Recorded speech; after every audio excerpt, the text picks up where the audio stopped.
Hello students, नमस्कार।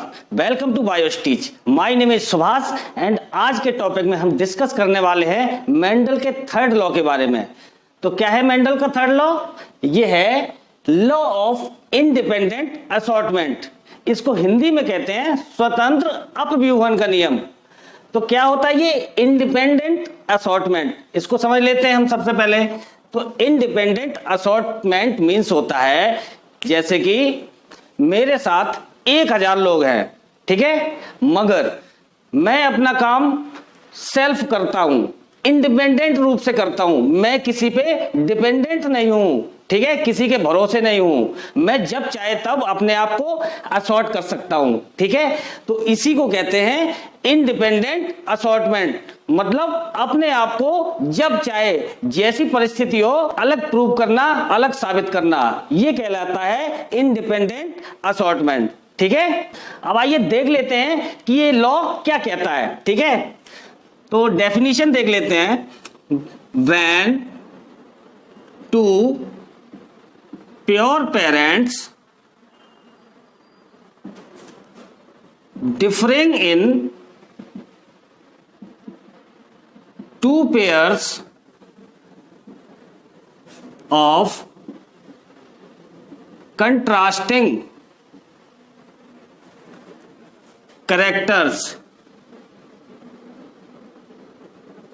are crossed with each other, then the inheritance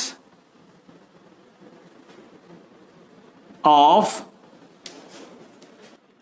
one pair of character is independent of another character। जब दो pure parents जिनमें two pairs of contrasting character हैं, मतलब दो जोड़ी विपरीत तरह के लक्षण हैं, जब उनके बीच में क्रॉस कराया जाता है, ठीक है, तो क्या होता है the inheritance of one pair of character, मतलब एक जोड़ी जो कैरेक्टर है, वन पेयर ऑफ कैरेक्टर है, उसकी इनहेरिटेंस मतलब वंशागति इंडिपेंडेंट होती है दूसरे कैरेक्टर पर, मतलब दूसरे कैरेक्टर पर वो निर्भर नहीं होती, डिपेंडेंट नहीं होती है, उसकी वंशागति स्वतंत्र रूप से होती है, ठीक है। इसी को कहते हैं लॉ ऑफ इंडिपेंडेंट असॉर्टमेंट, ठीक है। इस लॉ को डाई हाइब्रिड क्रॉस के थ्रू एक्सप्लेन किया जा सकता है। This law can be explained with the help of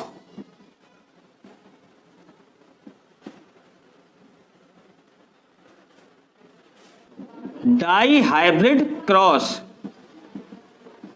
ठीक है। अब आइए हम देखते हैं कि इस लॉ को डाइहाइब्रिड क्रॉस के थ्रू कैसे समझा जा सकता है। तो देखिए, जब डाइहाइब्रिड क्रॉस मैंने पढ़ाया था तो उसमें क्या पढ़ाया था, कलर और शेप, दो कैरेक्टर लिए थे कंट्रास्टिंग कैरेक्टर।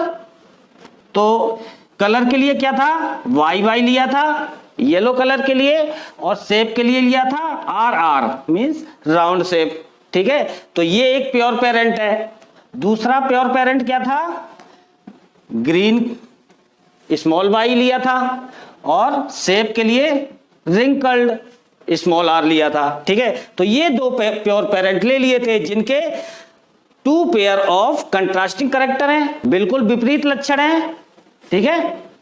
अब क्या करते हैं, इनके बीच जब क्रॉस कराया गया तो F1 जनरेशन में क्या हुआ, F1 जनरेशन में सभी जो पौधे पैदा हुए, capital Y small Y, capital R small R, यानी कि ये सारे पौधे थे वो येलो राउंड पैदा हुए थे F1 जनरेशन में, ठीक है। ये इस तरह के पौधे पैदा हुए। फिर क्या हुआ, F2 जनरेशन आई।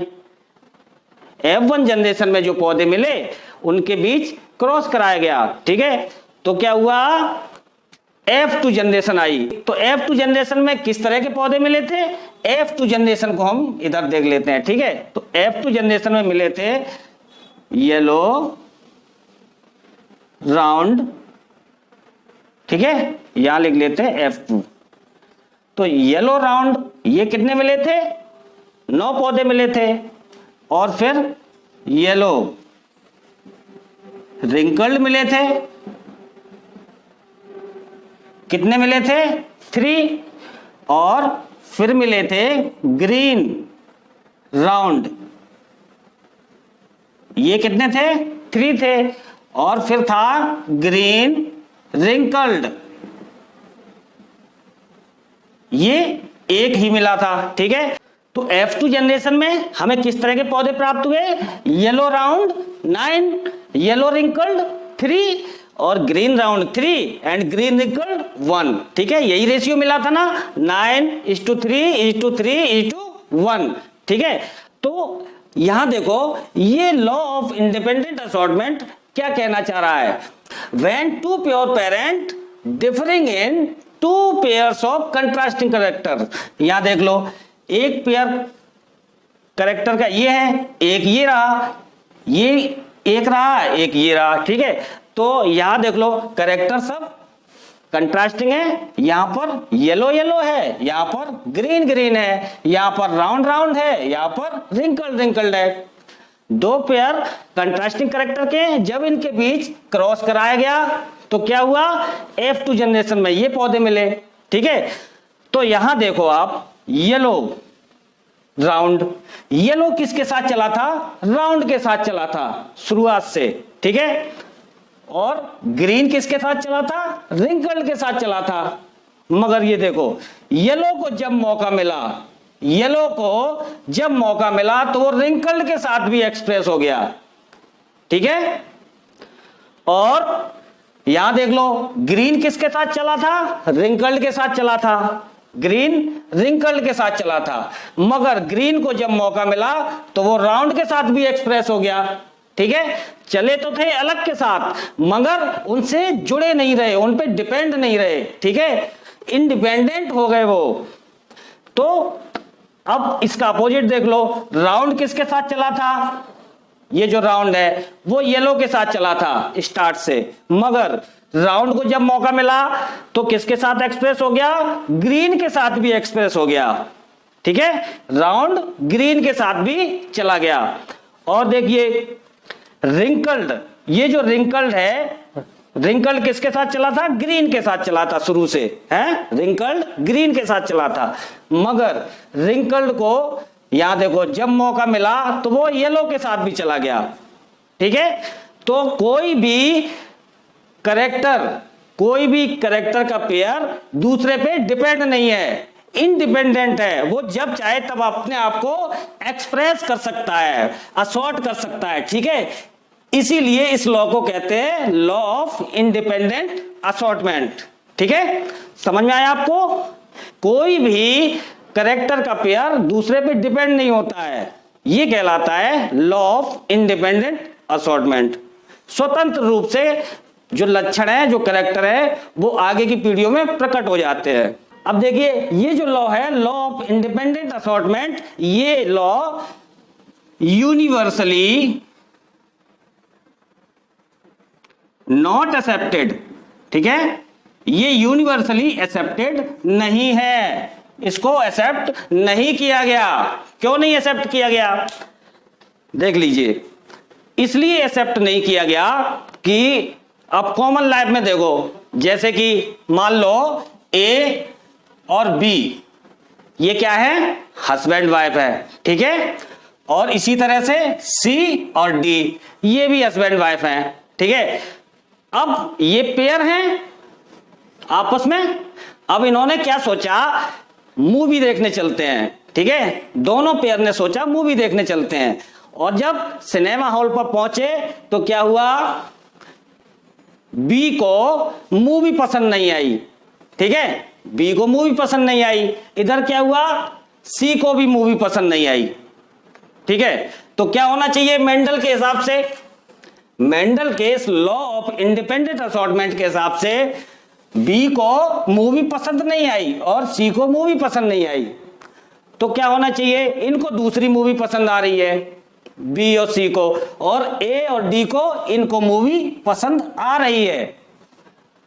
तो इस लॉ के हिसाब से ए और डी को मिलकर आपस में मूवी देख लेना चाहिए, और बी और सी को दूसरी मूवी पसंद आ रही है तो इनको आपस में मिलकर मूवी देख लेना चाहिए। ठीक है, मगर रियल लाइफ में ऐसा होता है क्या? ए और बी हस्बैंड वाइफ हैं, क्या किसी की पत्नी दूसरे के पति के साथ जा सकती है मूवी देखने? नहीं, ऐसा नहीं होता है। ठीक है, क्यों नहीं होता है ऐसा? ऐसा इसलिए नहीं होता है क्योंकि ए और बी हस्बैंड वाइफ है और इनके बीच में लिंकेज है। क्या है? लिंकेज है, मतलब इनके बीच में आपस में जबरदस्त बॉन्डिंग है। ठीक है, लिंक है इनके बीच में। तो लिंकेज की वजह से ये एक दूसरे से अलग नहीं होंगे, एक दूसरे से हटेंगे नहीं, स्वतंत्र नहीं होंगे। ठीक है, ये आपस में जुड़कर ही रहेंगे। ठीक है, लिंकेज की वजह से ये या तो मूवी देखने जाएंगे या मूवी देखने नहीं जाएंगे। ठीक है, ऐसा ही होता है। हाँ, मगर मेंडल क्या कहते हैं कि ये कैरेक्टर अलग अलग हो जाते हैं, इंडिपेंडेंट हो जाते हैं। अब मेंडल के केस में क्या था, ये कैरेक्टर कैसे अलग अलग हो गए? एक्चुअली था क्या, मेंडल के केस में जो मेंडल ने एक्सपेरिमेंट किए थे वो पी प्लांट पर किए थे, और पी प्लांट में क्या होता है, 7 पेयर ऑफ क्रोमोसोम होते हैं। ठीक है, कितने? 7 पेयर ऑफ क्रोमोसोम्स होते हैं। ठीक, अब ये जो कलर का जीन था, कलर का जो जीन था वो फर्स्ट क्रोमोसोम पे था। ठीक है, और जो शेप का जीन था, शेप के लिए, वो किस पर था? 7th क्रोमोसोम पर था। समझ गए? ये फर्स्ट पर था और ये 7th पर था। तो इनके बीच में काफी गैप था, काफी दूरी थी, काफी डिस्टेंस थी, इस वजह से ये कैरेक्टर अलग अलग हो गए। मगर जो जीन पास पास होते हैं, जो बहुत ही करीब होते हैं, जो कैरेक्टर्स के जीन, वो आपस में अलग नहीं हो पाते हैं। ठीक है, या अलग होने की दूसरी कंडीशन भी होती है, अलग अलग क्रोमोसोम पर कैरेक्टर हैं तो वो अलग अलग हो जाते हैं। मगर कुछ कैरेक्टर ऐसे होते हैं एक ही क्रोमोसोम पर हैं और पास पास में है, वो अलग नहीं हो पाते हैं, उनके बीच में लिंकेज होती है, जबरदस्त बॉन्डिंग होती है, इसलिए वो कैरेक्टर अलग नहीं होते हैं। तो इसीलिए मेंडल के इस लॉ को यूनिवर्सली एक्सेप्ट नहीं किया गया। ठीक है, मेंडल का ये लॉ फेल हो गया। समझ में आया आपको? तो ये था मेंडल का third law, law of independent assortment, मतलब स्वतंत्र अपव्यूहन का नियम। उम्मीद करता हूं आपको ये नियम, ये लॉ अच्छी तरह से समझ में आया होगा। तो मिलते हैं नेक्स्ट वीडियो में, तब तक के लिए जय हिंद।